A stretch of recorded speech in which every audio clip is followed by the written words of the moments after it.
মানুষ যে ভোটাধিকার প্রয়োগ করেছেন, যে দলেই তিনি ভোট দিন না কেন, তার পক্ষে শুভ হয় সেই পলিসিটা কিন্তু তৈরি করা হয়ে গেছে। ছলে বলে কৌশলে তারা জিততে চাইছে, ফেয়ার গেমে তারা কোনোদিন জিততে পারবে না।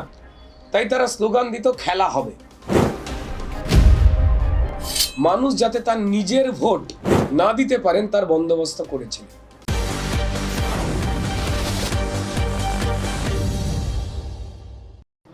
যে পদ্ধতিতে তৃণমূল 2 নম্বরই করে জেতবার চেষ্টা করত, সেই রাস্তাগুলো বন্ধ। কারণ বিভিন্ন রাজনৈতিক দল নিরপেক্ষভাবে এবং বিভিন্ন মানুষ তারা যেভাবে অভিযোগ জানিয়েছেন যে কিভাবে লুট করা হতো মানুষের রায়, তা দিয়ে কেন্দ্রীয় নির্বাচন যথেষ্ট রকম করা, তারা নিরাপত্তা নিশ্চিদ্র করেছেন। এবং তার সঙ্গে সঙ্গে আমাদের ভারতীয় জনতা পার্টির পক্ষ থেকেও প্রত্যেকটি অন্যান্য দলের মতোই আমরাও কিছু জিনিস বলেছি, যাতে যে দল যতটি ভোট পেয়েছে ততটি কাউন্ট হবে। ভেজাল হবার রাস্তাটা কি করে বন্ধ করা যায় তার পরিকল্পনাও করা হয়েছে। তো এবার আশা রাখা যায় যে ঠিক যেভাবে তৃণমূল তার পুলিশকে ব্যবহার করে, তার ক্রিমিনালদের ব্যবহার করে ভোটের সময় থেকে লুট, ছাপ্পা, রিগিং, যে পদ্ধতিতে তারা ফেকভাবে জিতে আসছে। কারণ এদের বিদায় 2021-এই হয়ে গিয়েছে, কিন্তু 2021-এ এসআইআর বা কেন্দ্রীয় নির্বাচন কমিশন এই চুরির সিলেবাসটাকে আস্তে আস্তে ধরেছে। তো ফলত সেই সিলেবাসে কিভাবে তাদের জোচ্চুরিকে আটকানো হবে, যা গণতন্ত্রের পক্ষে শুভ হয়। মানুষ যে ভোটাধিকার প্রয়োগ করেছেন, যে দলেই তিনি ভোট দিন না কেন, তার পক্ষে শুভ হয় সেই পলিসিটা কিন্তু তৈরি করা হয়ে গেছে। তো ফলত আমার মনে হয় যে এবার যে মানুষ ভোট দিয়েছেন নিশ্চিন্তভাবে, কোথাও দেখেছেন যে মানুষকে ছত্রখান করে দেওয়া হলো তৃণমূলের ক্রিমিনালরা, তেমনটা পারেননি এবার। তাই মেজর জায়গায় মানুষ যা ভোট দিয়েছেন তাই ভাবেই স্ট্রং রুমে, অত্যন্ত স্ট্রং পরিবেশে সেই কাউন্টিং অবধি সেই বিষয়টাই হবে বলে আমরা আশা রাখছি। সম্মানীয় বিরোধী দলনেতা, একজন অভিজ্ঞ রাজনৈতিক ব্যক্তিত্ব হিসেবে স্ট্রং রুম নিয়ে যে মন্তব্য করেছেন যে নিশ্চিদ্র পাহারার দরকার, সেটা যথার্থ। এই ক্ষেত্রে প্রথম কথা, আমাদের ইলেকশন কমিশন নিরপেক্ষভাবে যাতে জনগণের যে মত প্রকাশের যে ইভিএম, তার যাতে অন্যথা না হয়, তার জন্য যে নিরাপত্তার মোড়কে মুড়ে রেখে দিয়েছেন তা যথেষ্ট এবং সঠিক।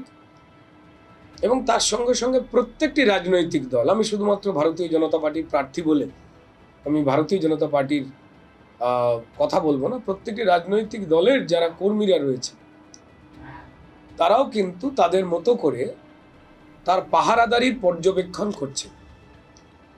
আমাদের দিক থেকেও স্ট্রং রুম, যেমন আমাদের হাওড়া বিই কলেজে সেখানে স্ট্রং রুম রয়েছেন এবং সেখানে শিফটে ডিউটি করছেন ছেলেরা, আমাদের কার্যকর্তারা, যারা অত্যন্ত লড়াকু এবং সজাগ যে কোনো রকম অন্যথা না হতে পারে। কারণ তৃণমূল যেহেতু মানুষের ক্ষোভের যে আগুন, যেভাবে তারা মানুষকে বঞ্চিত করেছিলেন, যার মধ্যে তৃণমূলকে ভোট দেওয়া ভোটারদের একটা বড় সংখ্যা, তারাও বিরক্ত তৃণমূলের ওপরে। এই আঁচটা পেয়ে তারা বিভিন্ন অলিতে গলিতে ব্লকেজ তৈরি করে মানুষ যাতে তার নিজের ভোট না দিতে পারেন তার বন্দোবস্ত করেছিলেন। এত দ্বারাই তৃণমূল নিজে প্রমাণ করেছে যে এই 2026-এর যে ভোট, তা ভোট নয়, মানুষ ঠিক করে নিয়েছেন এটা আমাদের ভবিষ্যৎ। এবং কার্যত তৃণমূল জনগণের মতামতের বিরোধী হয়ে নিজের ভূমিকা রেখেছে। ধমকানো, চমকানো, থ্রেট দেওয়া, ভোট দিতে দেব না, অর্থাৎ তারা আগেই হার স্বীকার করেছেন যে আমাদের বিরুদ্ধে জনতা। এবং জনগণের ভরসা বা আস্থার প্রতীক জনগণ ভারতীয় জনতা পার্টিকেই এই তৃণমূলের যে শাসন ক্ষমতা তার একমাত্র বিকল্প, এটাকে বুঝিয়ে দেবার জন্য বিভিন্ন জায়গায় আমাদের কর্মীদের উপরে ছোটোখাটো বড় তারা আক্রমণও করেছে। এটা আসলে হতাশার বহিঃপ্রকাশ। তো যাই হোক, ছলে বলে কৌশলে তারা জিততে চাইছে, ফেয়ার গেমে তারা কোনোদিন জিততে পারবে না।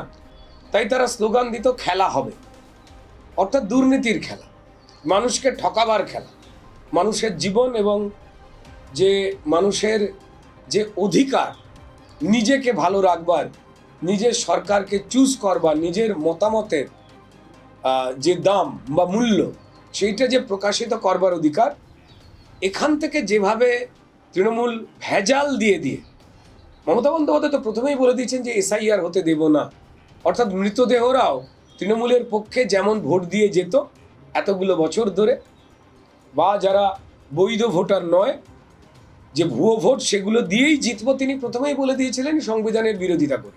তো এখানে তিনি কার্যত প্রথমে হার স্বীকার করে নিয়েছিলেন যে স্বচ্ছ রাস্তায় কোনো মানুষ, তিনি তৃণমূলে যারা চুরি জচ্চুরিকে আগে থেকেই বুঝতে পেরে গিয়েছিলেন, বা তৃণমূলের যে ভোটাররা পরে বুঝলেন যে তৃণমূল কীভাবে ঠকাচ্ছে, এরা আমায় কেউ ভোট দেবে না বুঝতে পেরেছে।